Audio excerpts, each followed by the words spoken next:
Welcome to the Next Level Human podcast.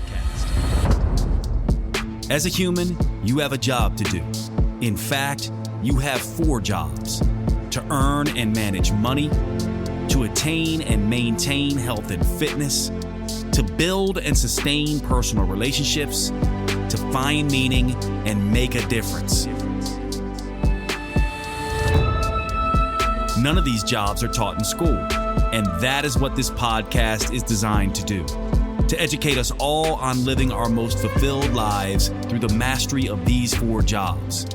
I'm your host, Dr. Jade Teta, and I believe we are here living this life for 3 reasons, and 3 reasons only: to learn, to teach, and to love. In this podcast, I will be learning, teaching, and loving right along with you. I'm grateful to have your company. Here's to our next level.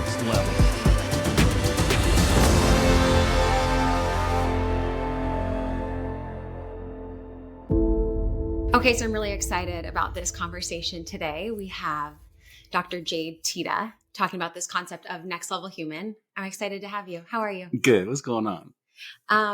This is a concept that I learned, of course, from you. It's a concept you created, or a lifestyle, I would say, of being a next level human. And then I also have had the privilege and honor of being with you and seeing you live this out and seeing what it looks like in your life, in the lives of your friends, relationships, family, everything. And so I just am excited to break this down for everybody listening today. Where did this concept come from, the next level human? Well, you know what? Like most things that we do in life that we learn, it comes out of suffering. Like it really does in my mind. And let me clarify that, because right away we can all of a sudden it's going to be like, oh my God, this is going to be a depressing conversation. But the idea is that most of us, when we go through life, we know, like, you know about me, I know about you, we know about all the listeners know about each other, that if you are human, we all know humans suffer. In fact, the Buddhist philosophy has a saying, life is dukkha, which translates into life is unsatisfactory and life is suffering. Now, when you first hear that idea, it can be a little depressing, right? It's just like, oh my God, like, what do you mean? It's just all about suffering? Like there's nothing good about it. The trick here is that actually the way most people see suffering as bad is not bad. And when you come through the most difficult times in life and you learn the lessons that those difficult times generate for you, you look back in awe almost and say, and all of us probably have had this experience, like, I would never have wanted to miss out on the lessons and the growth and the opportunity that struggle, as hard as it is, gave to me. So the next level human idea was this idea that our suffering is our greatest source of meaning. Our pain is our path to purpose. Our hurt is a way to help. And this is very different than I think a lot of people in the Western world look at things, because they see their suffering as a way to maybe attack others. So this would be the idea of hurt people hurting people. That's oftentimes what can happen with pain and suffering. Other people see it as a means of holding on to their pain, almost like a trophy that they get to carry around, and they define themselves by that pain. We might call the first part, the hurt person, hurting person, the villain mentality. And we might call the second one, the hurt person who identifies with that and takes it on as their identity, the victim mentality. Well, there's a third way to do this, which I would call the victor mentality, which is to take our hurt and our suffering, make it meaningful, help it derive our purpose, and give something back to the world that only we can in the way that we can, precisely because we suffered. And this is a very different way, in my mind, of looking at who we are as humans, why we're on the planet, and what we're meant to do. And so to sum it up, our pain is the most powerful lessons that we have to make a difference for ourselves and others. And that's the idea of being a next level human, that my pain will be something that I use to better the world.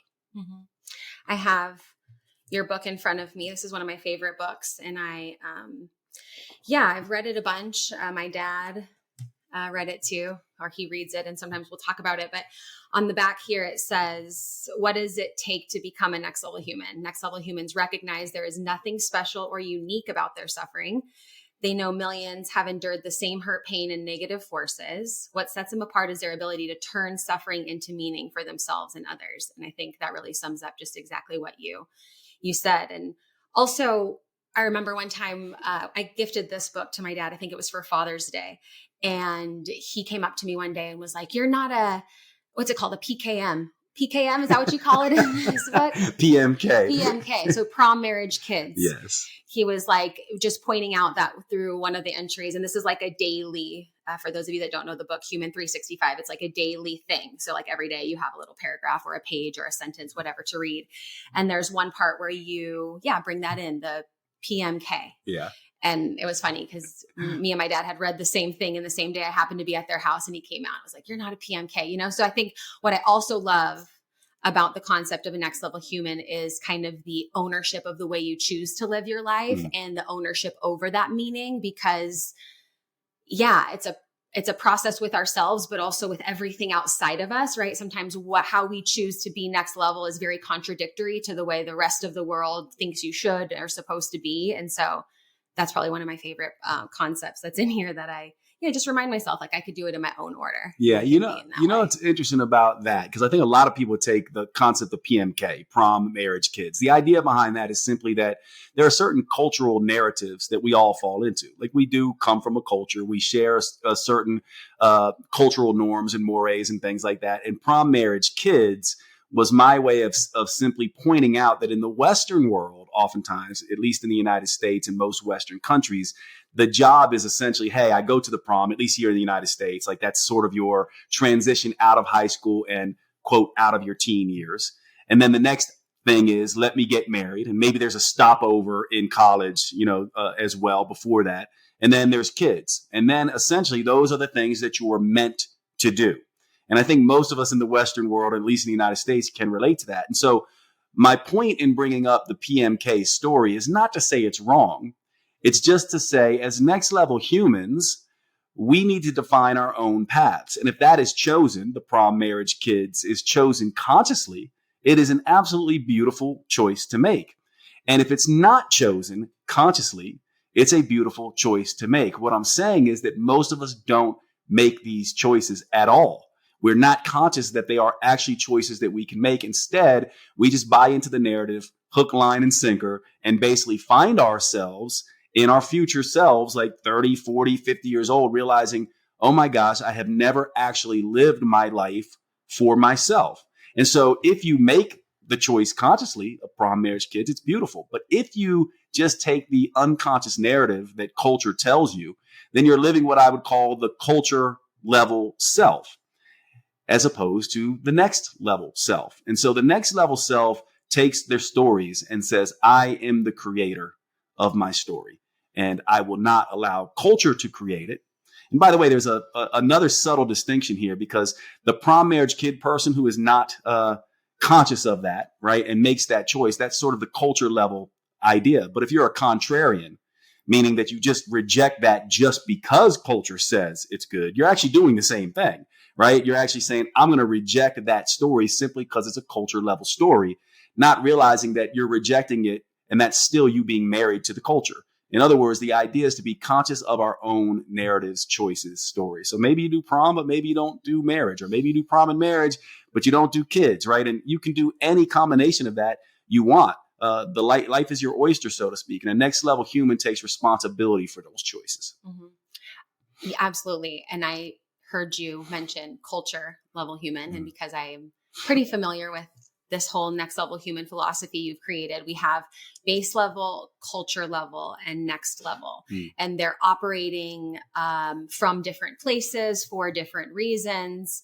So can we break that down and go through each of those? Yeah, absolutely. So the idea is that when you look at psychology research, right, and you look at the different philosophical orientations, you can get very confused. There's reciprocity styles, right? There's the big 5 or big 6 personality styles. There's attachment styles. There's all kinds of different ways that we can categorize people. And so for me, as I was studying psychology and philosophy, it was hard to keep these things in my brain. So I came up with these broad buckets: base level, culture level, and next level. Now, the first thing to understand about this is these follow development.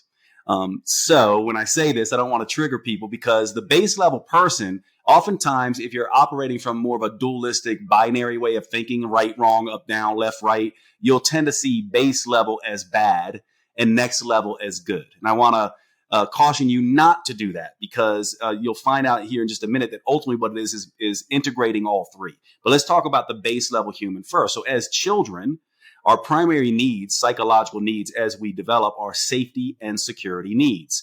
And so these are our base level needs. Now, if for some reason these safety and security needs are not met when we are young, or there are traumas, or there's intergenerational strife, like our mothers and fathers are difficult, or they're both not home, or whatever might happen, we can easily have our safety and security needs not met. And by the way, to some degree, we all know what this is like, right? Even if you had a great childhood, you may have had an accident where you fell down and hurt yourself or whatever, and that could be seen as something that was challenging to your safety and security needs.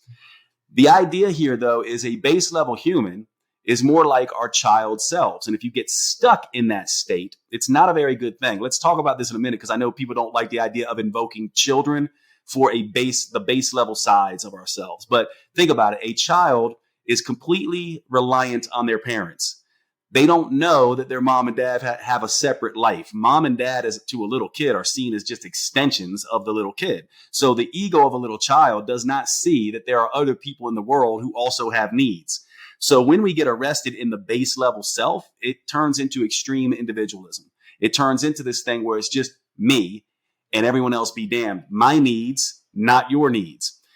Also, base level tendencies have a lot to do with boundaries and protection. I was thinking that boundaries to be base level, to be like, no, me first. Exactly. I have to do this I was thinking the same thing when you said it. Yeah. And so think about what boundaries are. Those are healthy. So that's an aspect of healthy base level behavior. But if you get stuck in base level, what you tend to be is a very self-centered, selfish person who has extreme individualism, and you're operating by the motto, me against the world, my needs, no one else's. Now, a healthy base level essentially goes, when we move out of that into our next developmental stage, what we should have is not that the life is all about me, but I know when to put myself first. I know how to erect boundaries and standards. Now, when we leave childhood, we go into the teenage years, the adolescent years. And this is where now we have needs of mainly acceptance and belonging. So we switch from this safety security need and it's all about us, to starting to recognize, there's other people in the world. We have peers. We want to be liked. We start to pay close attention to how other people are seeing us, how we look. And so popularity concerns become an issue. By the way, base level, right? During the base level time, it's a power struggle, because power is something that when we have power over our surroundings, we feel safe and secure. Culture level is more about popularity. When we have popularity, we feel accepted and belonging. And so culture level is all about team dynamics. And I would argue, and you can tell me what you think about this, Lunden, but I would argue, and you listeners can see what you think about this as well, but I would argue most humans never leave the culture level state. Most people, live their whole lives, die in their 80s, and they're still in the culture level mindset because they can't escape the narratives like prom, marriage, kids, or the idea that one political party is better than another political party, or the idea that one race is better than the other race, or the idea that being healthy is superior to being overweight. So in other words, what culture level people do is they create isms, us versus them, racism, sexism, healthism, binaries, dualities. It's all about my team is good, your team is bad. And most of our world is built in this culture level aspect. Now, to escape both the power-based base level and the culture level popularity and integrate the two, because by the way, being popular is not bad. You need to know how to relate to other people. But if you operate just from that place, you get lost. And so as we mature, as we grow up, we should move into our next level human self, who is based on purpose rather. So, and what is purpose? Purpose is the idea that, hey, I am an individual and I do have to look after myself, but I'm also here to matter and make a difference.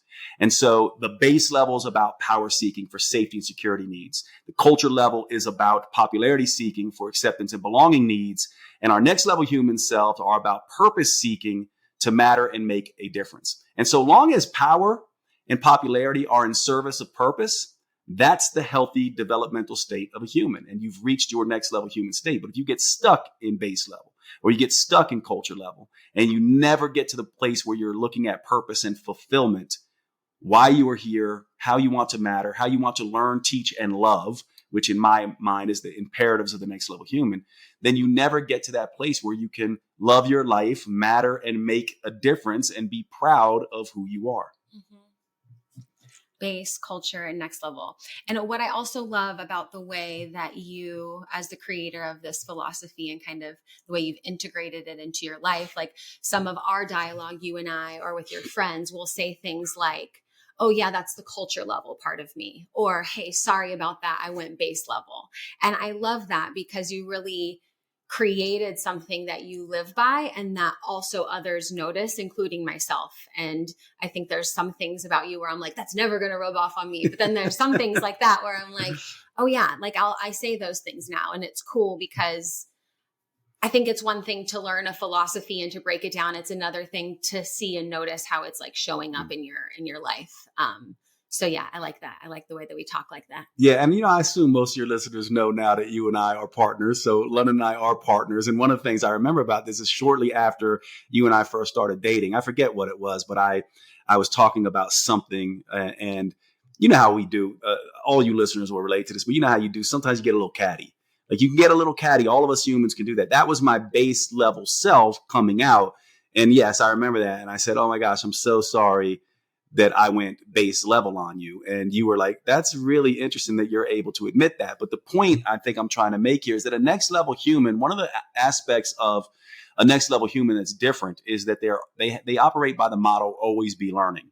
And so they don't see debate and ego-based things as something that makes them bad. They're very much able to correct. That's an example of me correcting myself. And if you want to know whether you're stuck in base level, culture level, or next level states, all you have to do is look for how often people do that.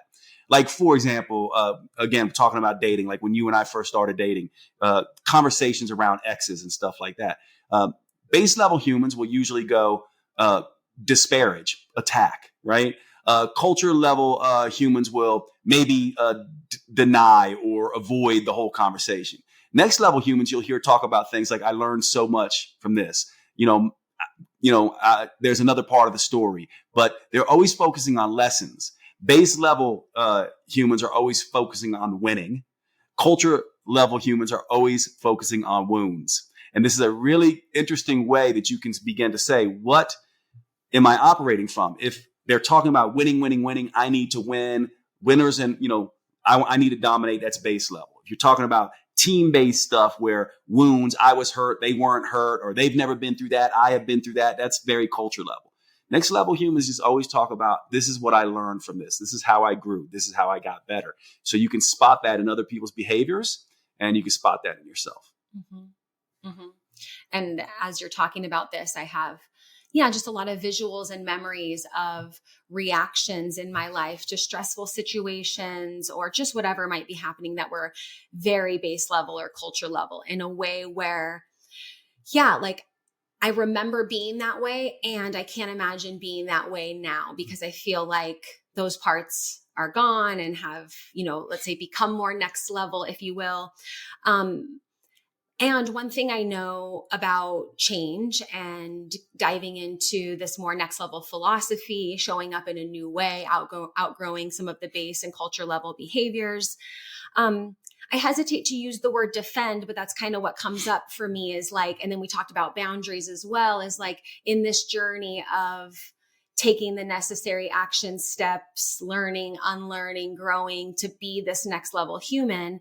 And we're still, maybe probably in the same family, in the same job, around some of the same people. How do we communicate and protect that next level humanness while preserving like our relationships? Because I can see how someone listening, you might get in growth and healing. Sometimes you realize things where you're like, oh my gosh, this would be so helpful for somebody else. So instead of like pounding it into their throat? How do we model that and defend that for ourselves, even when others maybe want to pull us back to some of those culture and base level tendencies, behaviors? Yeah, well, think about it. Just the idea that someone needs to do something suggests that you're seeing yourself as better than in some way. So that's suggesting some base level and culture level ideal. And by the way, we all do this, right? And so there's no truly escaping your base level and culture level selves ever, because they're part of your development. But the idea is to notice as soon as you go, this person needs to change, then that is probably your culture level self setting up this binary of I've changed, they need to change. I'm better, they're worse. Once you do that, it's to notice and essentially go, okay, that's not really how this works. It's more that we're all learning, we're all growing, and we're all at different stages. So that's the first part of how to do this. Now, the second part is you can't change anyone anyway. You can influence people, though. And how do you influence people? It's not by tricking or cajoling or telling them to do a certain thing. It's by example. So in other words, there's a great quote by Marcus Aurelius, which I would say is, one of my favorite Stoic philosophers. And it says, the idea is stop arguing what a good human is, simply be one. And then he has another saying that says the best revenge is not to be that way. And so the idea is to show up fully as your next level human self. And when you do that, it inspires other people to begin to do that as well. Now, this doesn't mean dynamics are not going to be at play. So let's use an example here so people can get this straight. Let's say you have a dysfunctional relationship with your father, let's say, right? And every time you and your father get together, there's this back and forth thing that happens and you find yourself sort of in an argument. There's subtle put downs. You don't feel good about yourself, et cetera. And then you decide, you know what? I'm going to be different. I'm not going to put my father down anymore. I'm not going to assume he's out to get me. I'm going to get past the father wound. However, every time you interact with your father, he still does these subtle put downs and things like this, right? Which is essentially what you're talking about. How do you behave? Well, this is when your base level self has to come out, but it comes out in a next level human way because it's been integrated into your purpose. And essentially at that point, you just say, Dad, look, I love you, but it's not okay anymore for you to talk to me like that anymore. I know I've done my things in the past to you. You've done your stuff to me. I no longer want to have that relationship with you, and I won't interact with you on that in that way anymore. And at that point, it only takes one conversation, right? And at that point, then you have to begin to live this new dynamic. You have to now hold the standard, which means you're going to have to show up. And a lot of people might be like, oh, well, then I just get to ignore him or I get to walk away. No, you have to treat people as a next level human. The idea is you treat people according to their best level selves. So let me explain this. A base level human kind of looks at it like I will treat people how they treat me.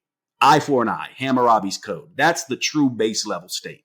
The culture level is more like the golden rule, right? It's basically like do unto others as you would want them to do unto you. And maybe another perhaps better culture level way of treating people is the platinum rule, which says, treat people how they want to be treated. But those are still sort of culture level. The next level human way of treating people is treating them according to their best selves, who they are at their best. And so for you to change other people, first you have to change yourself and hold the standard, but then you also have to treat them as if they already also are their better selves. And then you have boundaries and standards to make sure they actually live up to that. So you can't just let them get away with it anymore. You treat them according to their better selves. And when they mess up, you hold them to that standard. And I call this the fuck you, but I love you situation. It's like, you know what? I love you, but fuck you. That is what I mean by standards. A next level human would be, I love you. I love you for who you are. I love that you're my father. I love that you so much about you. And also, fuck you. You don't get to talk to me that way. That's how you begin to address this. And over time, what happens is people go, they see the changes you've made in yourself, that they also see there's a door open for them to be different, but you won't tolerate their old behaviors. Mm-hmm. And that's how you slowly nudge them and influence them to walk through the next level human door. Mm-hmm. And by the way, if they don't, then there's two things that either happen there. The first thing is there's nothing wrong with a next level human essentially saying, this person is no longer in my world. Essentially, They're just not involved in your world at all. But in the case of father and family and things like that, it's just that I will only now have certain conversations with this person. I'll use my older brother as an example. We used to get an argument after argument after argument about entrepreneurship and business. I did this whole sort of thing with him where I was like, I love my brother. I'm always going to love my brother. But guess what? We're not having that conversation anymore. And for probably close to a decade, I just avoided that conversation with loving communication. I just would not have it with him. And now 10 years later, now we're beginning. That's how long it took, I think, for both of us to walk through that door to be able to have those conversations. So hopefully that makes sense. It's a subtle. I'll give one more example here on how to do this, a very simple example. But let's say you and your partner, let's say you can't stand that I don't do the dishes, right? And you want me to do the dishes. The base level and culture level way would be like, Jade, you never do the dishes. You suck at the dishes. As a matter of fact, you suck at everything, right? Isn't that what we oftentimes do in relationships? The next level human way would be this, would be like, if you even see me bring a cup even near the dishwasher, you go, thank you so much for helping me do the dishes. It means a ton. Now, at that point, I'm going to react to you one of two ways. First way, I'm going to go, yeah, you're right, Lunden. I always do the dishes. I don't know what your problem is, which we know is not true. And the second way is going to be, you know what, Lunden, thanks for noticing. I'm trying to do my best and I'll do better. Now, if I react the second way, you know you can work with me. If I react the first way, that's when the boundaries and standards come in. And that's when you might have to make a hard decision about whether you want this person in your life or whether you can relate to them in the way that you've been relating to them. And these dynamics happen all the time, but you have to take the first step to be the one who vets their behavior. That's how a next level human will do this. It's not kindness being the number one thing. It's compassionate honesty. And to the next level human, honesty is always kinder than kindness, right? But it's not always fun in the short run. I'm sorry to break into the show, but I wanted to take a second to cover one of our sponsors and tell you all about Paleo Valley at paleovalley.com. These are the grass-fed sticks that I tell you all so much about that all of my friends know I have on hand constantly. They are in my car. They are at my house. I keep them at my sister's home and my parents' house.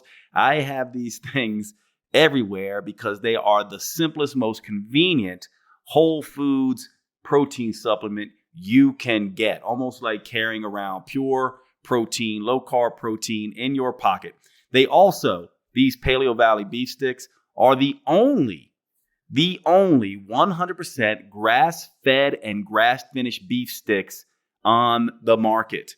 They use organic spices. They are naturally fermented instead of using nitrates and nitrites that can be a problem in some of these cured meats. And they simply taste fantastic. Check out the original or the jalapeno. Those are my favorites. Please make sure you go over to paleovalley.com and visit. When checking out, use the code NEXTLEVEL for a 15% discount. Remember, our sponsors keep the show going by you giving them your patronage and spending your money on these high quality products. You actually do a few things. One, you're helping to support the podcast. And two, you are helping your health. And three, you are making sure that good quality companies like Paleo Valley can be out there doing their business, changing the world, making the earth better. One of the things you may not know about this is that grass-fed organic and grass-finished beef is doing something that is so utterly important for our environment, actually helping to repopulate the topsoil. A lot of people don't know this, but our topsoil is being extremely depleted. And raising animals, especially cattle, the correct way helps to get that topsoil back. This is one of the reasons why I love Paleo Valley. Not to mention it tastes fantastic, but they're one of these companies, like my other sponsors, Cured Nutrition and Organifi, that are doing the right things by the environment. I really appreciate everything they do, and I hope you will check them out. Thanks so much. paleovalley.com. Use the code NEXTLEVEL. And now back to the show. I love all those examples. And I'll share one too. And yeah, maybe you can like coach me or see if I'm filling in or making the connections correctly. But the relationship with my grandfather has been challenging, to say the least. Probably for like the last 6-7 years was like the initial instance that kind of catapulted, a huge healing journey to the point where we talked about in the beginning, where you look back and you're like, oh my gosh, that couldn't have not happened in my life. Like I needed that, everything needed that to happen. Right. But yeah, so in this process of, because he didn't like my life choices, decided to become very opinionated on them. That trickled into a lot of family volcanoes and explosions and certain things erupting. And, and he's been trying to, in his own unique way, communicate with me, have a relationship with me, in his very strict Italian way, using, his own way to say his sorry without saying sorry, right? Not those words, but you could just tell he's really trying. And so, in my brain, so like he'll call me sometimes or want to have these conversations, right? And so I would say the base level part that I recognized in this most recent time, he tried to call me and see if I'm making sense here, but he would call and I would say something like, oh, I didn't see it, or I missed it. Sorry, I was busy, in that safety, security, just kind of trying to protect myself kind of way. And then there would be moments where he would call and want to have a conversation. And I would notice, those feelings of like, he did this to me. How could, like, just a lot of this like tit for tat kind of back and forth. And I'm not going to answer. I'm never going to text back. I'm not going to, but then most recently, he called me, and I love communication. Those who are listening know I love communication and words and being able to say things honestly and respectfully. And he had called me and like left me a message. And when I saw the call, I just pressed ignore, and I wasn't ready to talk. Like I knew that my like best next level human self wasn't going to answer that phone. There was other things going on. It wasn't that time. And then when I finally did call him back, he was like, oh, what happened? I called you. Did you not see it? And I said, no, I saw your missed call. I just wasn't ready to talk yet. So I decided to call you once I was ready to talk. And he was like, yeah, but I like called you and left a message. Did you not see it? I said, no, I saw your call. And when you called, I pressed the ignore button and I put the phone back in my pocket. And now I'm calling you now because I'm ready to talk to you. And it was so like, I don't know if he even got it. I don't know if he like, but it was so important to me because I felt like I wanted to treat him like it was his best self, right? He's my grandpa. I love him. There's been a lot of good, a lot that I've learned about his childhood that has helped me, just understand some of the ways of his behaviors and things like that. But I also see in my family a lot of like those little white lies of like, oh, I didn't see it, or I was busy, or just like this like worry to fully tell the truth. And I was like, no, I saw your call. I wasn't ready to answer it. This was, and that was very, it felt good for kind of the first time, whereas some of the actions leading up to what I would consider being a next level human action, they were uncomfortable. It was weird. I did mess up a lot. I sometimes was rude or disrespectful, I would say, when it wasn't necessary.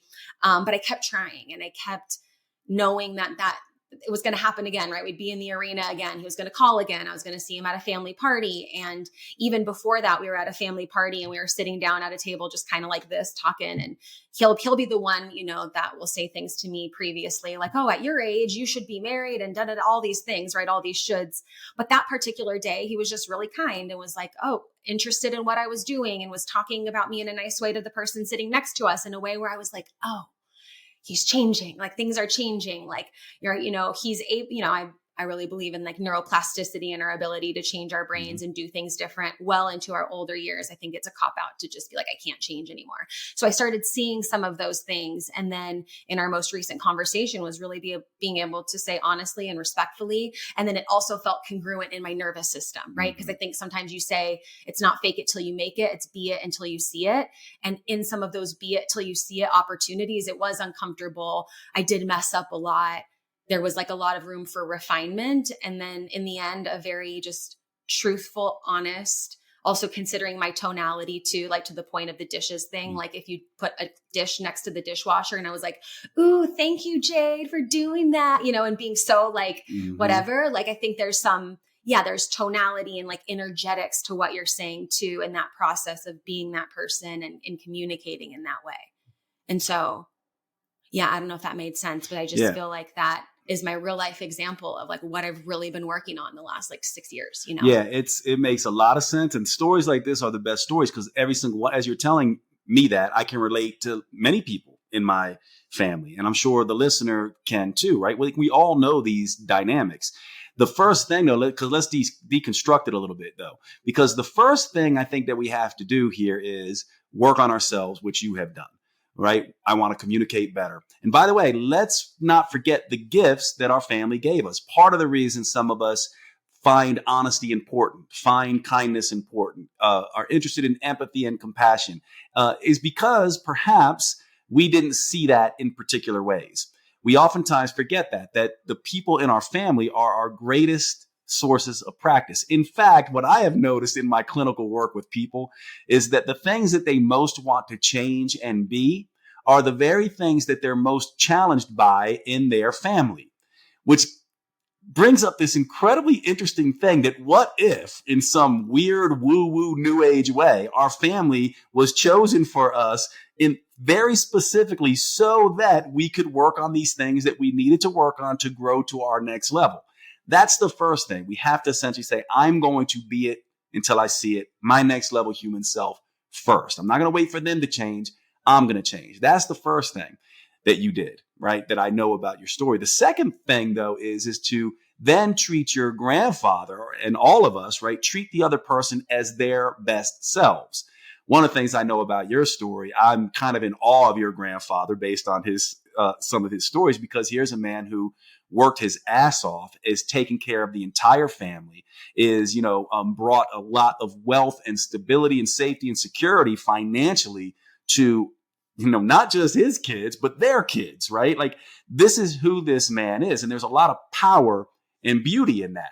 And he needs to be seen and appreciated for that, while at the same time recognizing that he also is on his journey and he has less desirable and dysfunctional aspects about him, the same way you do, the same way I do, the same way all of us do.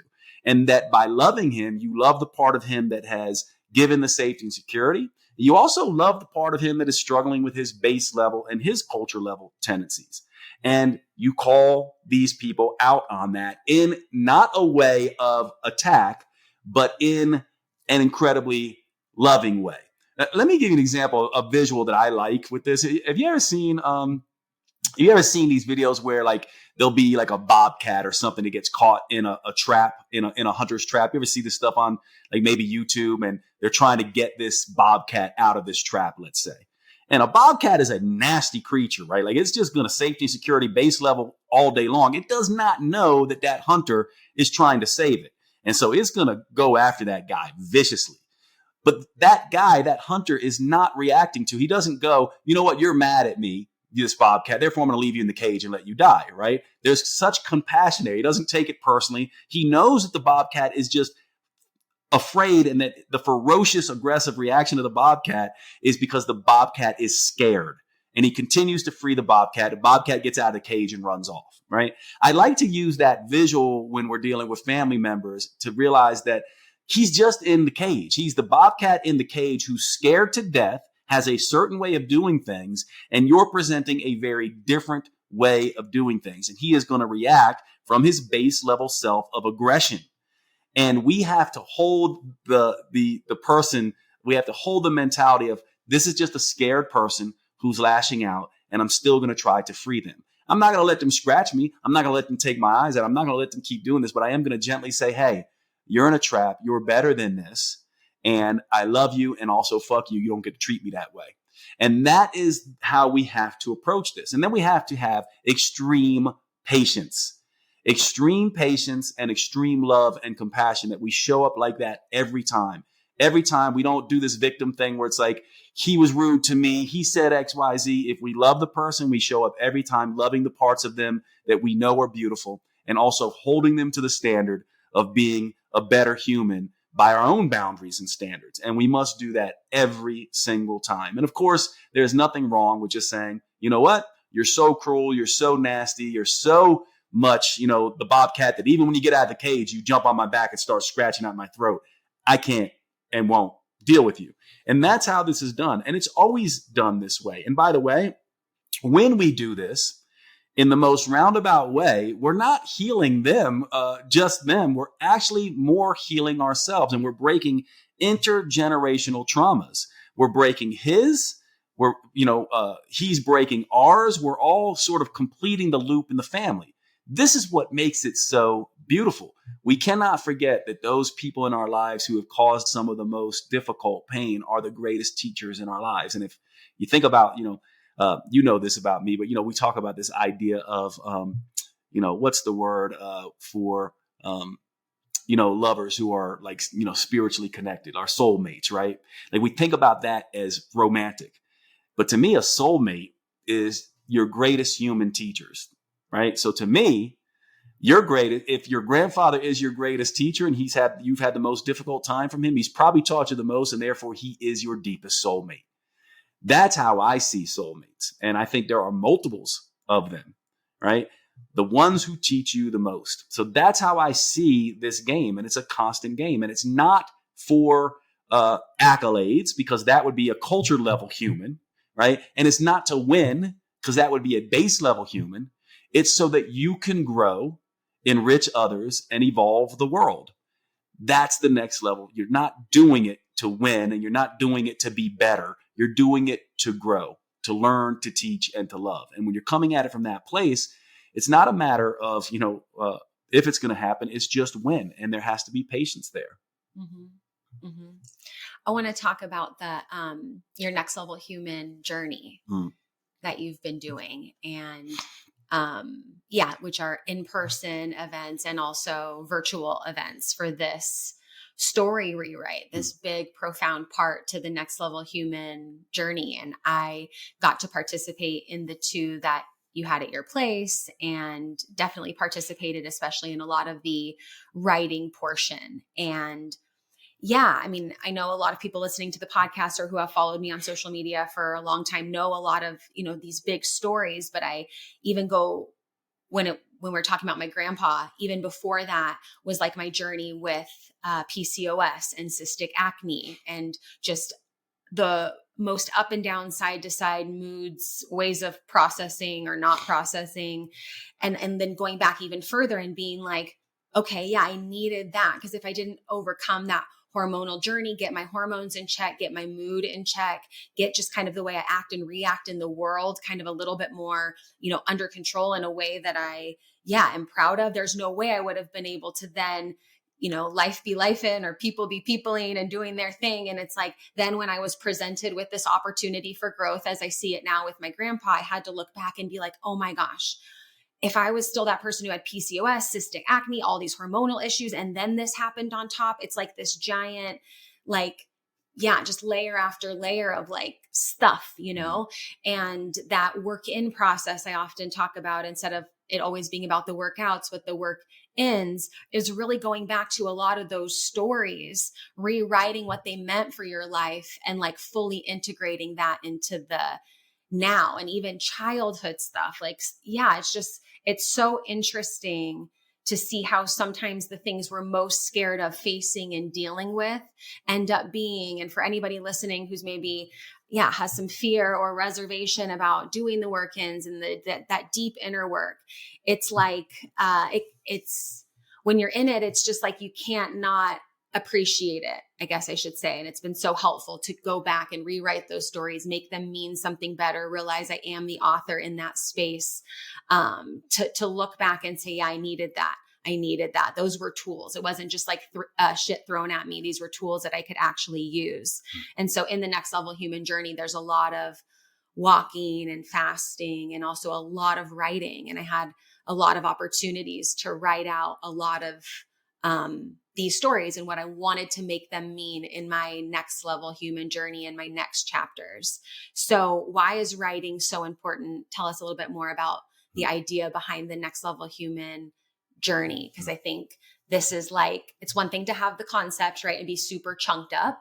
And the next level human journey is really chunked down. It's what are you doing? What specifically are the stories you are telling? How are you going to rewrite it? Okay, actually take the pen and rewrite it. Okay, now walk as it. So much of, I think, what people say is well, I don't know how, or what's the first thing I need to do. And we're really immersed in that in the next level human journey. Yeah, the first thing you need to do is change your perception. So I don't know if you listeners noticed when Lunden was talking, you said, I needed that. I needed these horrible things that happened. I needed these very distasteful, dysfunctional, difficult things that are very hard. Most people who are stuck in the culture level way of thinking don't say that at all. In fact, they blame, complain, whimper, whine, distract, and deny about these very hard things. They get stuck in victim state. Now, this can be triggering as soon as we start talking about victims. So let me just let people know here that we all have to, when we have difficult things, when we are hurt, when we go through suffering as humans, we all must be, we deserve to be, we must be victims for a time. We must be. In the same way, if we cut our finger, we have to stop, look at it, mend to it, squeeze it, bandage it up, put ointment on it, bring it back to health. We have to be a victim for a time. However, at some point, being a victim becomes a choice, right? And if you're going to blame, complain, whimper, whine, distract, and deny, you're stuck. You're not getting the lessons. Something about what you said was, I needed these, which means somehow you got the lesson. This is the first aspect of the journey, to realize that your perception around your pain and difficulty is actually your problem. And you can easily choose a different way of looking at it. Like, let's all do this together, you listeners, and we can do it as well. But think about the most difficult times or traumas, trials, tribulations you've had in your life, right? Even the big capital T traumas. Think about that just for a minute. And then think about what that felt like and what that wrote in your mind as a kid or as an adolescent or as a young adult, that betrayal, that abuse, whatever it was. You wrote a story. Whether you realize it or not, you constructed a story about what the world meant, right? If you constructed a base level story, it's basically like, all out for me, I'm hurt, so I'm going to hurt. If you constructed, that means you became the villain. Or you could have constructed a victim story, which is like, now this is part of my identity. I'm no good because of it. And these people are no good because of it. And, I'm hurt and you don't know because you're not me, all of that kind of stuff. At some point, you have to transcend the villain and the victim and become the victor. And you become the victor by saying there's a lesson to be learned in this wound. And the writing portion of what we do, this written exposure therapy, is going back to these traumas, reliving them, and correcting the story that we wrote. Because let's face it, when you're a child, you don't have the logic and the reason and the maturity and the experience to understand why what is happening, right? You don't know that you can make a different choice. As an adolescent, you don't necessarily know. And if you've never learned, even as an adult, you don't know. And the idea then is to say, I will choose now to write a different story about what happened. I'll use it. I'll give you an example. So Alfred Nobel from the Nobel Peace Prize, the inventor of dynamite, right?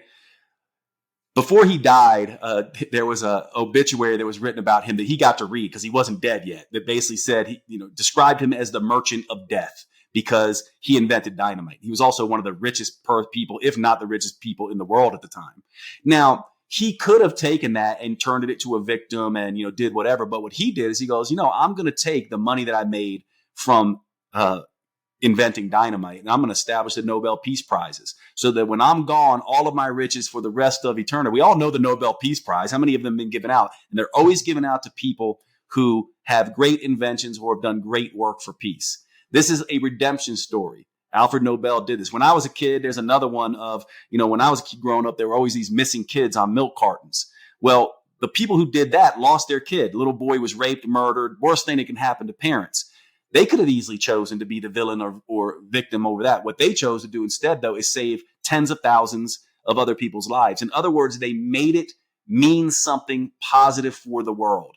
This is what we all can do. And so the first idea is perception. The idea that your suffering is a source of meaning. Your pain is a path to purpose. Your hurt is a way to help. And by the way, who would you be without your pain? Perhaps much less than you are. Your pain needs to be integrated. And here's the thing about pain. It's like carrying a backpack. You never get to take it off. The problem, though, is what the villain does is they reach in their backpack, take out bricks and throw them at other people. Or the victim, what they do is they just take out the bricks, look at them and whine and whimper that they have bricks in their backpack. What the next level human does, the victor, looks in their backpack, sees those bricks are building blocks, that they can build something, a school to protect other people, a building to protect others, a way to defend others. And so they all have to carry the backpack, but they all do something different with those bricks. And so by you saying, I needed this, you learned something, you changed your perception. That's the first thing. Now, the second thing is ownership, which essentially says, I will own this and use it for good in the world. And the journey is about both of those. And so from the writing to the fasting to the walking, that's all about changing perceptions. We've all heard about religious figures and philosophical figures who've, walked and fasted and had altered perceptual states. That's what all that's used for. But then we also construct an honor code and a new value system and a new way of seeing our pain so that we can integrate it in a different way. And I'll give you a shortcut here. If you really want to know how to transcend your pain, simply look for other people who are dealing with the same pain and seek to solve theirs. And they're all around you. I would argue that probably the people that you are struggling with the most are the ones that you need to solve their pain. Let's use your example of your grandfather. Here's a guy, if you really looked at his story, is probably a pretty horrific story of suffering, right? You're like, the little I know about him, and I'm fascinated and in awe of him. Italian kid comes here, tough upbringing, a difficult world, builds something for himself. He struggled in some way. Perhaps he's the very one that needs the love that you also needed from him. And that's the first place to start, because if you can do it with him, you can do it with anyone. Mm-hmm. Mm-hmm. Yeah. And that perception and ownership piece that comes with the writing, with the rewriting, and owning that story has been so powerful. And I've been utilizing it with my clients too. And you don't make the pain go away. Like nothing gets rid of it. But in my visual system, it's like a junk drawer, or like just all these papers thrown in a cabinet, but not filed the right way. And when we're doing these writing sessions, it's like, okay, yeah, here's like literally on paper, like you could fold it up nicely and put it somewhere. Like, here's what I decided to make it mean. Mm-hmm. Not like, here's all these papers stuffed in drawers that I can't even open and I don't know what's in it. And it's whatever. It's like, it's a very great organization system for your nervous system to be able to call back on that story. It's not like you're never going to remember the pain again, or you're going to make it go away, but you have a clear, congruent, rooted meaning of like I said, like I needed that, or I couldn't imagine my life without that. And so I think, I did it for one story, and then you do it for another and another, and you just become the author of this most beautiful like masterpiece that you just kind of, I just like it helps things feel very organized in my nervous system, helps the pain feel a little, I'm a pretty type A. So it's like it organizes it in a way that brings peace and closure.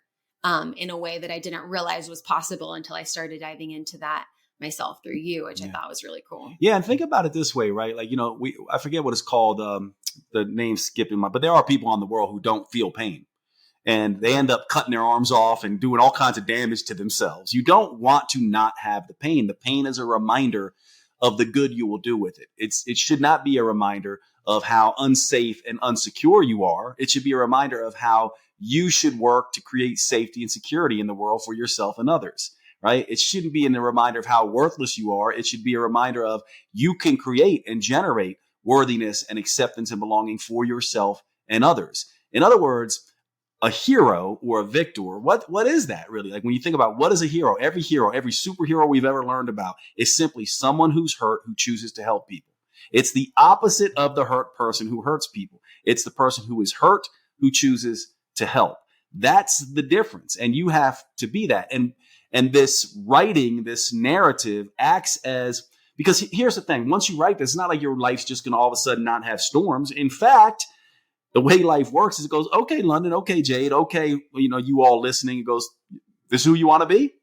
Okay, then here it comes. We're going to give you the challenges and more trials and see. Right? Opportunities to be what you say. Exactly. Those are going to pop up again and again. And so those storms are going to happen. And what you need in a storm is you need a lighthouse. You need an anchor. You need a sail. You need a compass, right? Like if you're stuck out on the ocean in this boat, you're going to need those things. You're going to need the compass, the sail, the lighthouse, the anchor. That's what an honor code and this new narrative of this hero narrative, that's how they act. They act as a psychological compass, lighthouse, anchor, and sail in the storms of life. And guess what ends up happening, right? We know we're not doing well with this when we see repeated patterns, recurrent obstacles, stuck emotions. When the same storm happens over and over again, we seem to get stuck in the same storm. Life does this for a good reason, because it goes, okay, Lunden, okay, Jade, we're going to keep you in this storm because you haven't learned a lesson. So you know you haven't got it if you keep seeing repeated patterns, recurrent struggles, stuck emotions. However, once you get this new narrative and you start acting and you go through the storm and you make it through once, what happens is now you start seeing synchronicities and serendipities and coincidences and opportunities that bring you to new oceans, that bring you to new storms. And by the way, once you get past this challenge, it's like we're playing a video game. The next one is coming. Mm-hmm. People call it, human school. That's exactly right. It's like we're in a video game. You get past level 1, now you're on to level 2. Get past level 2, now you're on to level 3. But don't get stuck in level 1, right? Don't do that. It reminds me of Mario Brothers when I used to play it as a kid, Super Mario Brothers. You get to the end of one level and you have to figure out the right sequence of fireballs and spins and jumps to get past the big boss. And if you didn't do the right sequence, what happened? You died and had to repeat the whole thing, repeated pattern. You have to go through the whole thing again until you figured it out. And once you clear that level, life is always going to bring it back to you one more time. It's going to be like, just to make sure, we're going to give you the same relationship. We're going to give you the same financial struggle. We're going to give you the same health issue. We're going to give you the same thing. And let's see if you remember the right sequence of fireballs, jumps, and spins to get past this. And then you're on to the next thing. Mm-hmm. I like that a lot from you, the repeated patterns, recurrent obstacles, stuck emotions, as a tool to know if it's you that needs to take care of your shit or if it's somebody else. I think of, romantic relationships, friendships, and things like that, where I can think of one friend, for example, that I had to have a really tough conversation with, and I practiced on my own with you and just trying to have this. And I had to ask myself, okay, is this a repeated pattern, recurrent obstacle? No, I don't have friends like that in my life. She's the only person that shows up like that. So that was helpful. That's a helpful tool to distinguish, okay, is it my Taylor Swift moment? It's me. It's hi, I'm the problem. It's me. Or is it a moment for me to set a boundary because it's very clear to me that this is not the normal flavor that's in my soup, or this is not a topping that I normally see in my life. And so I like that recurrent patterns, stuck emotions, just some of that sameness. If we keep seeing that sameness, okay, we can be pretty sure it's us. If this is whoa, this is not my norm. And I think that's a lot of the real life stuff is our friendships, our relationships. What about when somebody is on their journey to becoming a next level human and their partner's not, or they're on a different spot? I know that you often say, and you've written a book that will come out next year, that's you grow me, not you complete me. But I think a lot of people are sometimes, they go to a retreat or an event like yours, or go and they have these profound aha awakening moments, and maybe somebody listening to, it's how do you start to integrate that with, let's do it with romantic partners, because I think that's important. Yeah. Well, I think the first thing is don't fall for the culture level duality and binary thinking. Culture level people are stuck. Some people say you got to get out of the matrix, right? To me, the matrix is the dualities and binary thinking, up, down, left, right, etc. So one thing is my romantic partner has to be a particular way, right? That's a duality type of thinking, or that I'm better than and they're worse than, or that there's this duality thing there. So the first thing is that realize that everyone is just on their path of growing. That's the first thing. Next level humans always, always, always integrate themselves and others simultaneously. A base level human will only care about themselves. A culture level human will only care about their team. Democrats suck because I'm a Republican. Republicans suck because I'm a Democrat. Men suck because I'm a woman. Women suck because, that's what the next level human goes, I will always look after myself and other simultaneously. So in romantic partnerships, they're not going to say, I have to stifle my growth to grow my partner, nor are they going to say, I'm going to grow on my own, regardless of what my partner does. What they're going to do is they're going to play this game where they try to grow together. And then they're going to look at repeated patterns, recurrent obstacles, stuck emotions in the romantic coupling. So in every romantic relationship, there's you, there's me, and then there's an identity created in the middle that I call you, me. And you, me, what happens in romantic relationships is that most people get too attached to the you, me. They forget about themselves. A next level human is going to keep all three in mind. They're going to be like, I have to take care of myself. I have to take care of let my partner take care of themselves, and we both have to take care of you, me. So then you start looking at the repeated patterns, recurrent obstacles, and stuck emotions of you, me, that dynamic. And if that continues to be stuck, recurrent obstacles, and you can't move it, and you've done everything that you can within reason without becoming the martyr and without draining all your own resources, then it might be time for you to go. If the boundaries don't work and the standards don't work and the other person is not willing to move, then you might have to go. And here's what is a really beautiful thing. Some people, and every single one of us will relate to this if you have any experience in romantic relationships, sometimes the only way that person changes is when they lose the thing that they were anchored to. Isn't that right? When they're forced to swim. When I was a kid, I learned to swim by my uncle just picked me up and threw me into the deep end. And I had to figure it out. And sometimes when we love ourselves and love others simultaneously, we simply have to grow in different directions. But you'll know, because it will be that dishwasher scenario that we talked about. You go, hey, babe, you don't do the dishes. And then you tell them, thanks so much for helping me with the dishes, when they just move one cup in the direction. And then they go, that's right. I don't know what your problem is. I always do the dishes, when they don't. That's probably going to be the person that you're eventually going to have to grow separate from. But I'd also say this, another culture level belief that is wrong is that romantic partnerships are supposed to be about you complete me. They're not. Every human dynamic is simply about growth. You grow yourself. You also try to grow others simultaneously. And an example of this, by the way, just to kind of drive this home, is the airplane oxygen mask. It's a great analogy because we all know it, right? We all know you got to put your oxygen mask on first before you help other people. Well, a base level human in romance and in relationships with other humans is going to put their oxygen mask on and then fold their arms and sit there in a chair just like this. Or maybe if they got a wife and a kid next to them, they're going to put their oxygen mask on and put their kids' stuff on, right? That's what a base level human is going to do. The culture level human, what they're going to do is they're going to put their oxygen mask on and they're going to look for every other person who's also wearing a blue shirt and try to help them. But maybe run around and the people who are wearing the red shirts try to pull their oxygen masks off, right? That's what a culture level person is going to do. What a next level human is going to do is they're going to put their oxygen mask on. They're going to help the person to the right and left of them. They're going to help the three people in front of them and the three people behind them. And then they're going to stay there and hope that by their example, every other person on the airplane does the same. That's the same thing that we have to do in relationships, regardless of whether it's our parents, our siblings, our coworkers, our romantic relationships. That's how we have to do it. And if someone comes and tries to take your oxygen mask off, move away from them. That's your only choice at that point. And that is a very next level way of doing things. That is a next level human using their base level aspects of themselves for protection in the right way. Mm-hmm. Mm-hmm.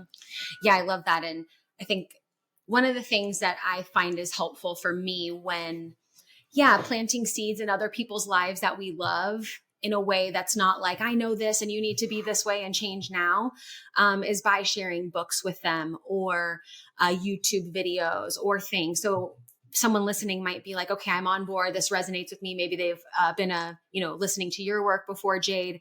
And maybe this is the podcast that you can share with your partner or your friend. I've also gifted your book, Human 365, to a lot of people in a way that I feel like it's not coming from me, right? It's like a third party source. Someone else wrote it, a different video, or like a video from Dr. Joe Dispenza, where I just kind of like, hey, you should listen to this podcast. I loved it. Maybe it might resonate with you. Or here, I really like this book. Maybe you want to, check it out too. And so I think a lot of friendships, especially too, when I've gifted them, even my dad, the Human 365 book, it's cool because they're reading it daily. It creates a different dialogue than we would normally have, which might be more culture level in some cases. I think sharing podcasts like these or books like yours are helpful to kind of elevate the conversation a little bit and do that. So for anybody listening, if you feel like, I don't know, hey, I'm getting this resonates, like share this podcast with someone, grab Jade's book and gift it to them. I think that's always really helpful to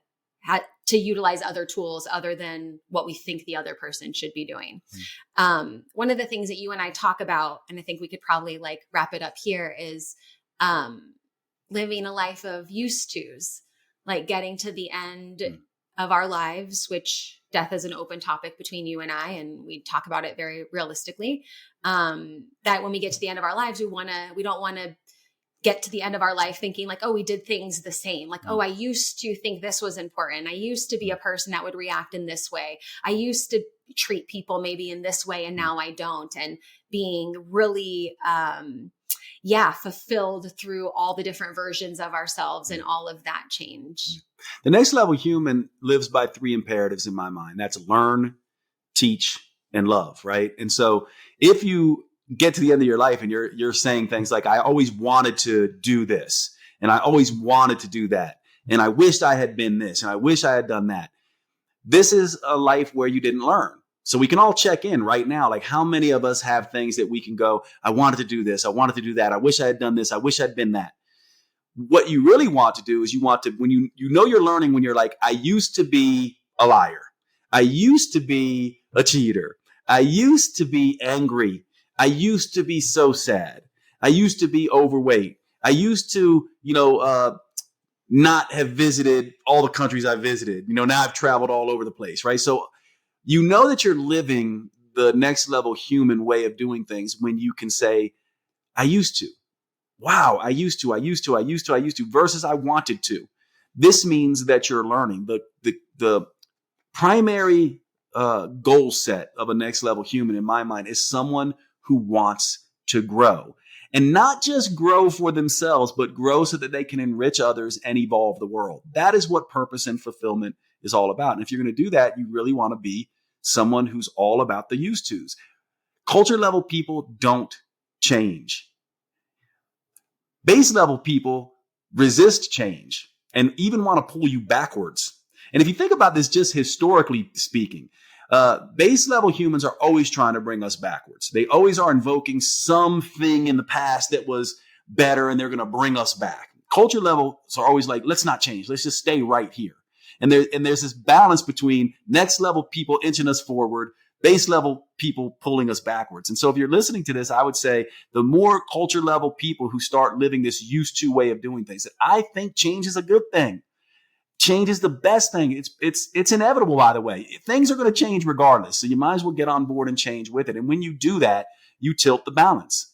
You literally start tilting the balance, like on that tug of war between the base level and the next level, with all these culture level people in the middle, the silent, majority who are just not getting involved. You can begin to say, no, I want to see a better world, and therefore I will simply be the better human. I will get out of this binary, I'm better than you, and these arguments and these things that go on social media and all this political division, and simply just go, I am going to stop arguing about what a good human is. I'm going to start being it, which then means I need to change, which means my language is going to be a language of used tos. I used to be this, I used to be that, and now I'm better. And the world around me is better as a result. And when all of us do that, we evolve. Mm-hmm. Mm-hmm. And one thing I'll add to close is thinking about just relationships, friendships, all those things, is like, there will be people who will point out those used tos. What do you mean? You're like that, and being able to acknowledge them and be like, you're right. I used to be that way. I used to be a person that would be in that space. And now this is who I want to be.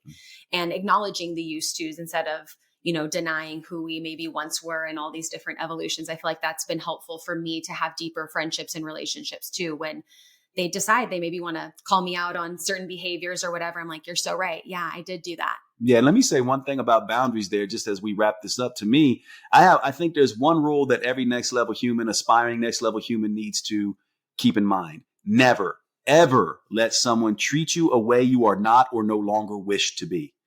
Next level humans don't do that. They treat people as their better selves. Do not let someone treat you as a past self. Never let someone treat you a way you are not or no longer wish to be. Only keep company with those people who call forth your best. And you do the same for your friends. Jade Teta, I adore you. Love you too. It's fun. Team. Go team.